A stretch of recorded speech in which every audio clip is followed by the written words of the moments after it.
Сегодня готовлю очень простой, но вкусный вариант мойвы в духовке. Минимум усилий, минимум жира, все быстро, чисто, ароматно и полезно. Список продуктов для этого рецепта, как всегда, в описании под видео.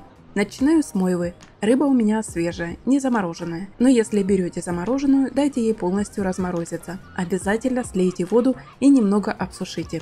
Я промываю рыбку под прохладной водой, очищаю от всего лишнего. Голову удаляю, но брюшко оставляю целым. Этот момент в кадре не показываю, думаю, нет необходимости загружать видео такими деталями. Если у вас свой способ чистки, отлично. Главное, чтобы в итоге рыба была без внутренности и без лишней влаги. После промывки можно обсушить рыбу бумажным полотенцем. Это важно, чтобы специи хорошо держались и чтобы панировка получилась действительно хрустящей. Это простой шаг, но он правда влияет на итог. Теперь будем добавлять вкус. Посыпаю рыбу солью, черный молотый перец тоже немного. И еще добавлю молотый кориандр.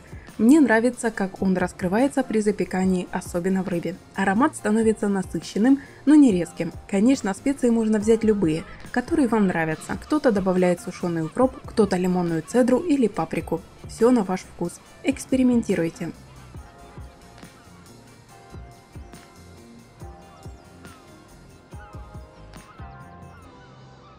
Дальше панировка, очень простая, но дает отличный результат. Я беру кукурузный крахмал, он дает легкий хруст, даже если готовим без масла. Добавляю в крахмал немного сушеного чеснока и немного куркумы. Куркума не только придает яркий золотистый цвет, но и добавляет легкую пряную нотку. Все перемешиваю, сухая ароматная смесь готова. Очень удобно, быстро и работает идеально.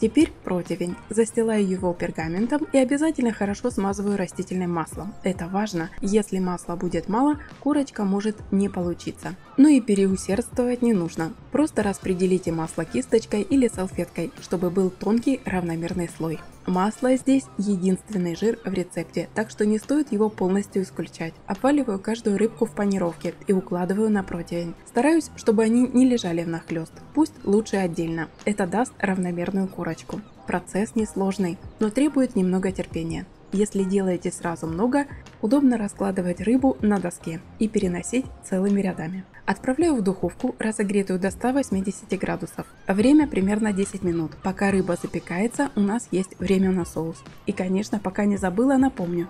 Если вам нравится такой формат видео, нажмите подписаться. Включите колокольчик, чтобы не пропускать новые рецепты. И, конечно, буду рада, если сохраните это видео или поделитесь им с друзьями. Спасибо вам за поддержку, это вдохновляет снимать больше интересных рецептов.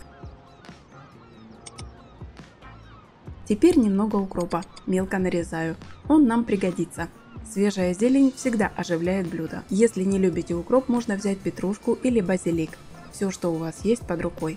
А пока духовка работает, напишите в комментариях, как вы обычно готовите мойву. Жарите, запекаете, есть ли у вас какие-то особенные фишки или любимые специи для рыбы. Прошло 10 минут, пора перевернуть рыбу. Если чувствуете, что снизу рыба уже подрумянилась, отлично. Переворачиваем и при желании смазываем верхушку капелькой масла. Это поможет получить хрустящую ровную корочку с обеих сторон. Возвращаю в духовку еще на 5-7 минут. Теперь соус. Ничего сложного. Сметана и немного майонеза. Примерно 2 части сметаны и 1 часть майонеза. Добавляю выдавленный чеснок через пресс. 1 или 2 зубчика по вкусу.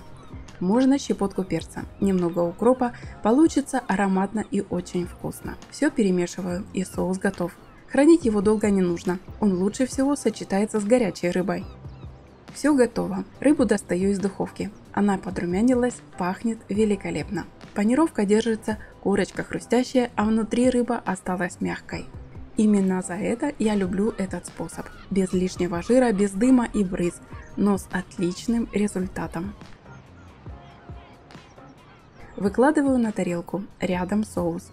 Можно подать с лимоном, можно с отварным картофелем или просто с хлебом. Это тот случай, когда все просто и вкусно настолько, что никто не останется равнодушным. Если у вас осталась рыба, можно использовать ее для бутербродов или салата.